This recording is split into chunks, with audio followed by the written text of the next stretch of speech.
আজকের দুপুরে মেনু নিয়ে থাকছে আজকের ছোট্ট একটি ব্লগ। নমস্কার সবাইকে, আশা করি সবাই ভালো আছেন। আজকে দুপুরে প্রথমেই খেয়েছিলাম আলু বেগুন আর উস্তা সিদ্ধ ভর্তা। এটা সকালে করা হয়েছিল, তো আমি সকালে তো রুটি খেয়েছি, এর জন্য এটা খেতে পারিনি। তবে আমার জন্য রেখে দিয়েছিলাম, দুপুরবেলা ভাত দিয়ে খাবো। আর এই সিদ্ধটা খেতে আমার কাছে খুবই ভালো লাগে, যারা যারা এখনো খাননি তারা খাবেন, খুবই টেস্টি এই সিদ্ধটা। এরপর সিদ্ধ দিয়ে খাওয়ার পরে খেয়েছিলাম উস্তা ভাজি। আর উস্তা ভাজিটা আজকে মা চিংড়ি মাছ আলু আর পেঁয়াজ দিয়ে করেছিল। এই ভাজাটা আমার মা এত ভালো করে, একটু বেশি করে তেল দিয়ে খুব সুন্দর করে এই ভাজাটা করে।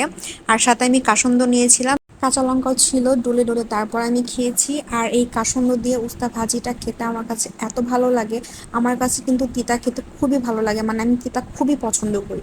আর এরপর খেয়েছিলাম শাক, একটা শুকনো লঙ্কা ভাজা ছিল, মা আমার জন্য এটা করেছিল, কারণ আমার শাকের সাথে শুকনো লঙ্কা ভাজা খেতে খুবই ভালো লাগে এর জন্য। আর এটা পাঁচমিশালি শাক ছিল, অনেক ধরনের শাক ছিল। আর এরপর মা করেছিল ইলিশ মাছ রান্না, তবে আমি ইলিশ মাছ খাই না, এর জন্য আমার মা বেলে মাছ রান্না করে দিয়েছিল।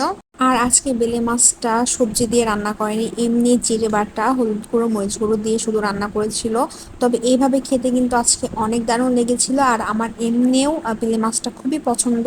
আর বেলে মাছের ডিম ছিল, ডিমটা ভালোই লেগেছিল। আমি খুব একটা ডিম পছন্দ করি না মাছের, তবে মাঝে মাঝে খেতে ইচ্ছে করে তখন খাই।